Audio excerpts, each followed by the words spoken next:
હોઈ શકે, છતાં પણ બુદ્ધિ ચલાવવી તો જોઈએ. આ વિષયોમાં થોડી થોડી બુદ્ધિ ચલાવતા રહેવું જોઈએ, નહીં તો બુદ્ધિ કામ કરતી બંધ થઈ જાય. પછી બુદ્ધિનો ઉપયોગ ના કરીએ તો બુદ્ધિ પાછી બંધ થઈ, ધીરે ધીરે બંધ પડવા માટે બુદ્ધિનો ઉપયોગ કરતા રહેવું જોઈએ. એટલે મોટાઓની કૃપાથી, ગુરુઓની કૃપાથી, આચાર્ય ચરણોની કૃપાથી કંઈક આપણને એવું સૂચે કે પ્રપંચ અને વિવેક તો શ્રી પુરુષોત્તમજીમાંથી લઈ જાય. તો મનગળત તો અર્થ કરાય નહીં, પણ પુરુષોત્તમજી કે આવરણ ભંગમાં જે બતાવ્યું કે બ્રહ્મત્વ એનો અનુભવ એ પ્રમેય છે.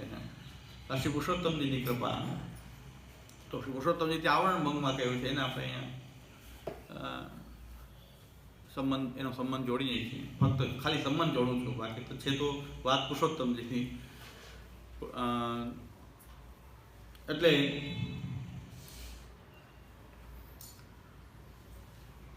પ્રપંચ વિવેક, આ નામા વિધાન આવું થાય છે. પ્રપંચ વિવેક એમાં શ્રી આચાર્ય ચરણનું મૂળ હેતુ તો પાછું ભૂલાઈ ન જવો જોઈએ. શુદ્ધમ ભજનમ વારયંતી.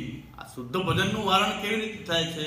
આ બધું પ્રાકૃત કહેવાથી, પરમાણુજન્ય કહેવાથી, વિવર્તાત્મા કહેવાથી, અદૃષ્ટ દ્વારા જાત, અસત સત્તા રૂપ કહેવાથી, તો એનાથી શુદ્ધ ભજનનું વારણ થશે. કેવી રીતે થશે એ આપણે જોઈએ.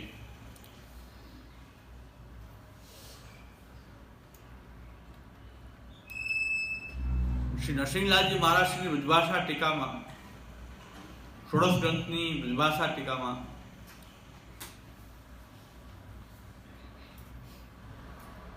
બહુ સુંદર વાત કહી છે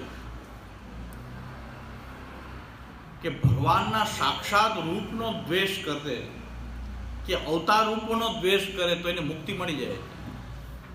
કંસે સાક્ષાત ભગવાન પ્રકટ થયા, કંસે એનો દ્વેષ કર્યો તો કંસને મુક્તિ મળી, સાહિત્ય મુક્તિ મળી.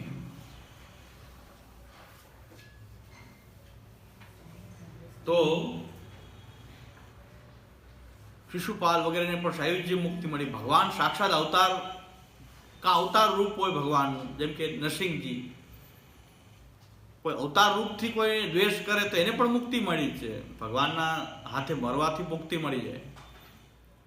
પણ જગતનો દ્વેષ કરે, જગતનો દ્વેષ કરે એની મુક્તિ થતી નથી. ભગવાન એને મુક્તિ આપતા નથી. આ એક બહુ સુંદર વાત નરસિંહલાલજી મહારાજની ટીકામાં પણ જોવા મળે છે કે નરસિંહલાલજી કે ભાઈ કે આ જગત રૂપનો દ્વેષ કરનારની મુક્તિ થતી નથી, ઉલટાનો અંધતમ પ્રાપ્ત થાય છે. અંધતમ. તો એટલે જગતને જે દ્વેષ કરે, જગતના રૂપથી દ્વેષ કરે, જગતથી દ્વેષ કરે, એની મુક્તિ થતી નથી. ભગવાનનો દ્વેષ કરવાથી મુક્તિ મળે, અવતાર થયો હોય ભગવાન એનો દ્વેષ કરવાથી પણ મુક્તિ મળી છે, પણ જગત રૂપનો દ્વેષ કરવાથી મુક્તિ થતી નથી, ઉલટાનો અંધતમ પ્રાપ્ત થાય છે. આ બહુ સમજવાની વાત છે કે જગતનો દ્વેષ કેટલો હાનિકારક છે. એટલે જગતના રૂપને સમજવું બહુ જરૂરી છે. ભગવાનના રૂપ તો ભગવાન તો છે, ભગવાનનું તો શ્રુતિ, બધા પુરાણો આદિ બધા ભગવાનનું ગાન કરી રહ્યા છે. હવે એમાં પણ સંશય ઘણા ઉત્પન્ન થાય કે ભગવાન કોણ, ભગવાન કેટલાય કેવા માંડ્યા, ભગવાન કોણ, ભગવાન એક હોવા જોઈએ. તો એમાં પણ અત્યારે તો ચાલે છે, ઘણું બધું ચાલે, ઘણા બધા ભગવાન. પણ શ્રી પુરુષોત્તમજી આવરણ ભંગમાં જ કહે છે કે ભજન મૂળ રૂપ એવા કર્તવ્ય.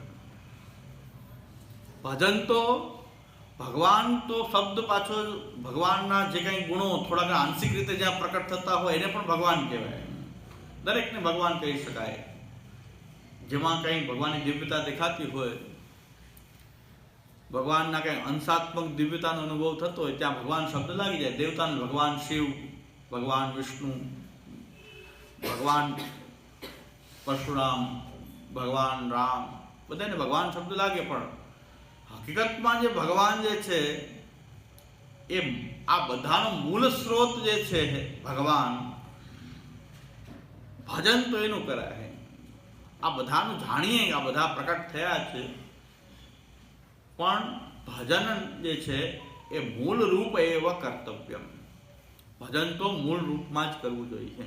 મૂળ રૂપ છે શ્રી કૃષ્ણ. શ્રી કૃષ્ણ એ મૂળ રૂપ છે. પરાત્પર પૂર્ણ બ્રહ્મ તત્વ શ્રી કૃષ્ણ છે. હવે ઘણાને વાંધો આવતો કે શ્રી કૃષ્ણ પૂર્વ બ્રહ્મ કેમ? એ અમારો સાંપ્રદાયિક મત કહો તો સાંપ્રદાયિક મત, અને એનાથી વધારે કહેવામાં આવે તો શ્રીમદ ભગવદ્ ગીતાનો પણ મત આ છે. અને ભગવદ્ ગીતા પાછી બ્રહ્મ વિદ્યા, ઉપનિષદની બ્રહ્મ વિદ્યા જ છે. અને આ વેદ પ્રકટ કરનારા વ્યાસજી છે.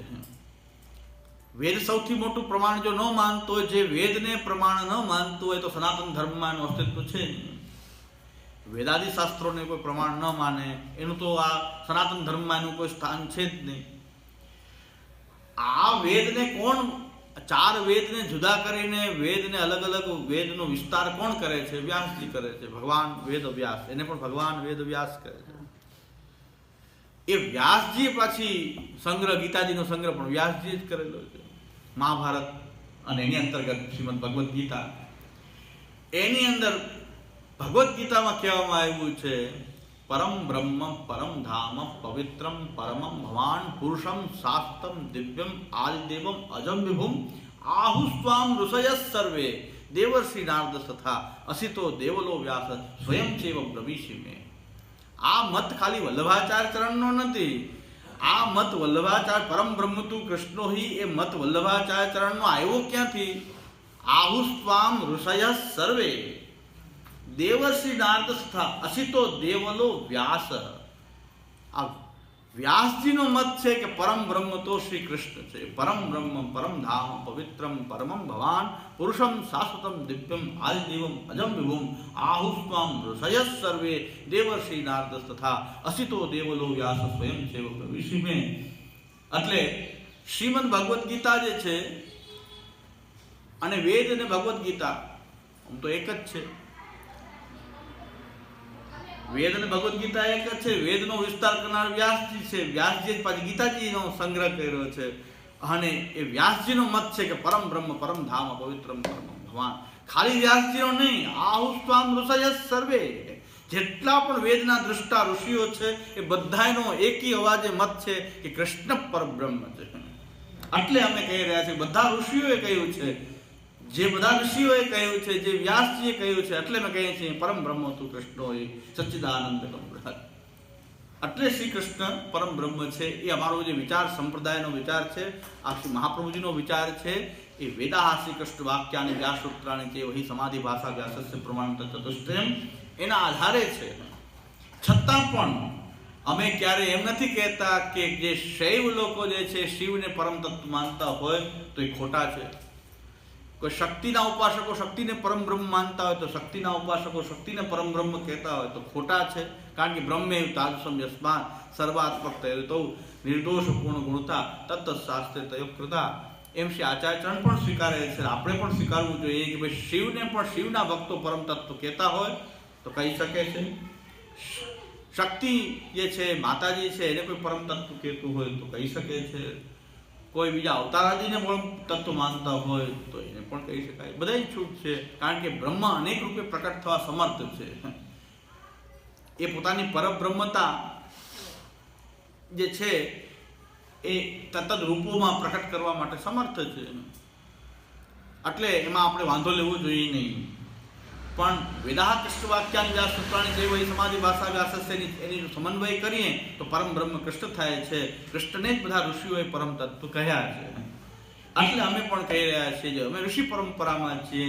આ શ્રૌત મત છે, આ વેદવ્યાસજીનો મત છે. તો વેદવ્યાસજી વ્યાસો અસ્માકમ ગુરુ, શ્રી મહાપ્રભુજી આજ્ઞા કરે છે. વ્યાસો અસ્માકમ ગુરુ, વ્યાસજી અમારા ગુરુ છે, મહાપ્રભુજી આજ્ઞા કરે. જે વ્યાસજીએ કહ્યું છે એટલે અમે કહી રહ્યા છીએ પરમ બ્રહ્મ કૃષ્ણ છે. શ્રીમદ ભાગવતમાં પણ કીધું છે એતે ચાંસ કલા પુંસ કૃષ્ણસ્તુ ભગવાન સ્વયં. બધા અંશ કલા આવેશ વગેરે અવતારો છે. ભગવાન સાક્ષાત પૂર્ણ બ્રહ્મ પરમાત્મ તત્વ ભગવાન શ્રી કૃષ્ણ જ છે. એ શ્રીમદ ભાગવતે પણ કહ્યું છે. એ ભાગવત અને ગીતાના આધારે જ્યાં બ્રહ્મ બ્રહ્મ કરીને વેદ કહી રહ્યા છે, યતો વા ઇમાની ભૂતાની જાયંતિ યેન જાતાની જીવન યત પ્રેયંતિ સંવિશંતિ તદ વિજિજ્ઞાસ તદ બ્રહ્મેતિ. તો એ વેદમાં બ્રહ્મ તરીકે જેનો ઉલ્લેખ કર્યો છે એ તત્વ ક્યું? તો ગીતાથી ખબર પડે છે કે પરમ બ્રહ્મ પરમ ધામ પવિત્રમ પરમ ભગવાન. એ તો એ પરમ તત્વ કોણ છે? તો એ શ્રી કૃષ્ણ છે. વેદમાં જેને બ્રહ્મ કહ્યો છે એ બ્રહ્મ કોણ?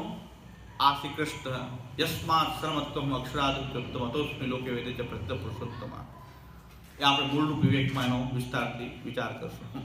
પણ મૂળ પ્રશ્ન તો એ છે, આ તો બહુ સિદ્ધ થઈ ગયું છે, કૃષ્ણ પરમ તત્વ છે, કૃષ્ણ ભગવાન છે, એમાં કોઈ બહુ સિદ્ધિની બહુ આવશ્યકતા નથી. પણ જગત ને જો મિથ્યા કહેશું, જગતને જો બ્રહ્માત્મક નહીં માનીએ તો શુદ્ધ ભજનનું વારણ કેવી રીતે થાય છે? માઇક કહીને શુદ્ધ ભજનનું વારણ કેવી રીતે થાય? શુદ્ધમ ભજનમ વારયંતિ. એટલે